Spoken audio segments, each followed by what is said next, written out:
Indonesia is bracing for hazy conditions as it battles an increased number of wildfires. The dry season is intensifying across the country and is expected to peak this month, mostly over Sumatra. Well, the country's Met Agency warns that the country is expected to see less rainfall due to the El Nino weather phenomenon. And it is bringing hotter and drier weather to the country and prolonging the dry season.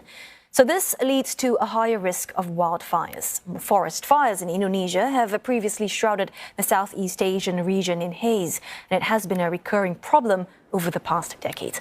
And for more on this, let's bring in Professor Rajasekhar Balasubramanian with the Civil and Environmental Engineering Department at the National University of Singapore. Thanks for joining us, Professor.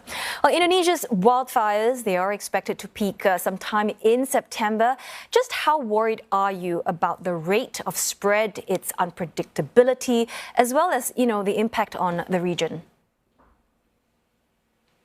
Well, as you rightly pointed out, we have the onset of the so-called El Nino weather phenomenon, which is pretty unusual compared to prevailing weather conditions.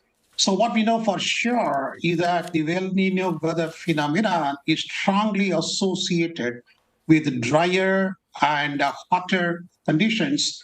At the same time, we also have very little rainfall during El Nino. So all these conditions are favorable in terms of having wildfires. And because we have both land fires in the form of peat fires, which are kind of smoldering almost all the time below ground. On top of that, we could also have forest fires. The combination of both forest and peat fires could trigger the occurrence of transboundary smoke haze, which could affect the entire Southeast Asia, including Singapore.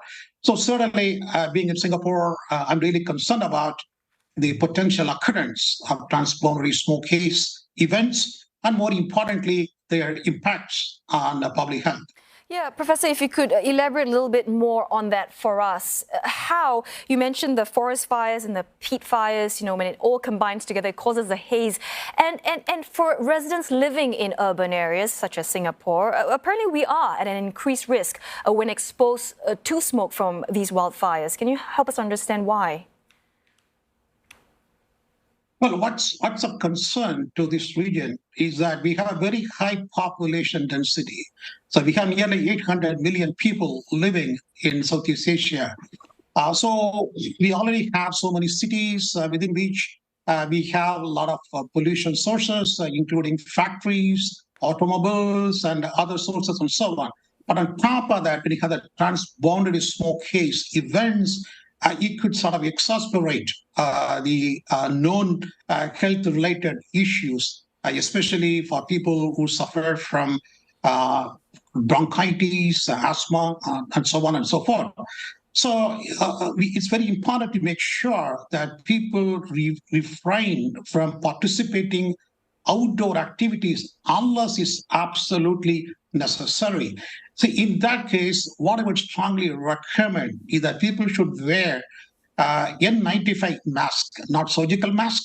N95 masks have been specially designed to protect people against exposure to particles, which could be much smaller in size compared to the usual particles that we are exposed to on a day-to-day basis.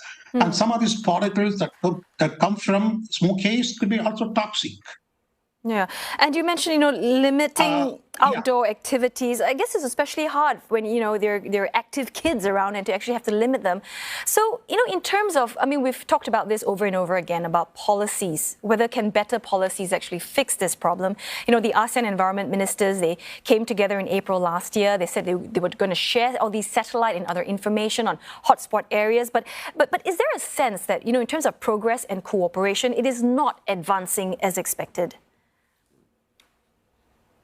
Well, what we need at this point in time would be a combination of preventative actions and also proactive responses, which would mean that we should have increased cooperation between countries in this region in terms of exchanging information about the haze events and potential health impacts and so on.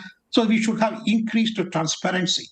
And at the same time, we also have to, warn the public as to why it's important for them to protect their health against inhalation exposure to particles.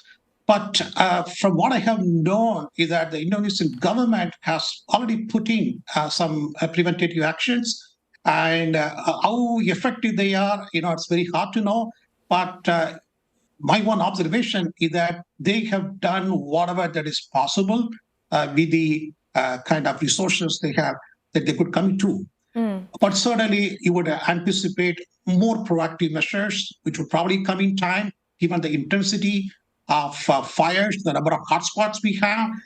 So we should put in more, or rather, stronger and Professor, actions. exactly. Yeah. Not to mention that the Indonesian government. I mean, they have this intention of constructing the new capital city, Nusantara, in East Kalimantan, and you would imagine that there would be that push for them, right, to actually solve this problem, especially when there are wildfires in this capital. It could affect the development as well as sustainability.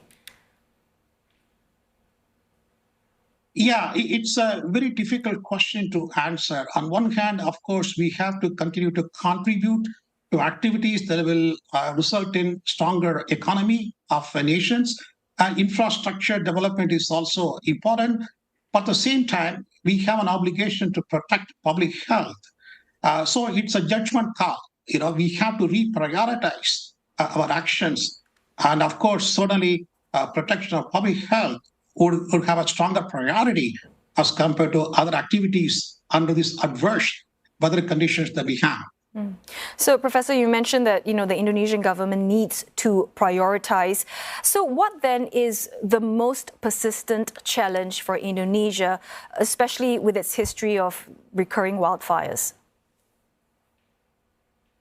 Well, to the extent possible, we have to prevent fires from happening in the first place.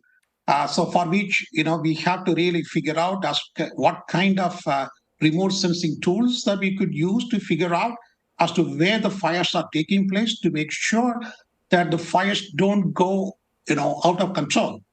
Then would it become wildfires. So when you have wildfires, as we have witnessed in other parts of the world, like in Canada, in some parts of the US, it becomes extremely challenging to put out such fires. So that's the first thing one would need. And then if we cannot prevent fires, how can we possibly mitigate fires? So we have to have the resources being available to put out fires when they happen before it gets too late. So that requires some satellite-based remote sensing monitoring to find out exactly where we have the hotspots, and then how prone wildfires are to happen down the road. And then we have to, make our resources available, including firefighters being ready to put out fires with whatever tools and actions they could come up with.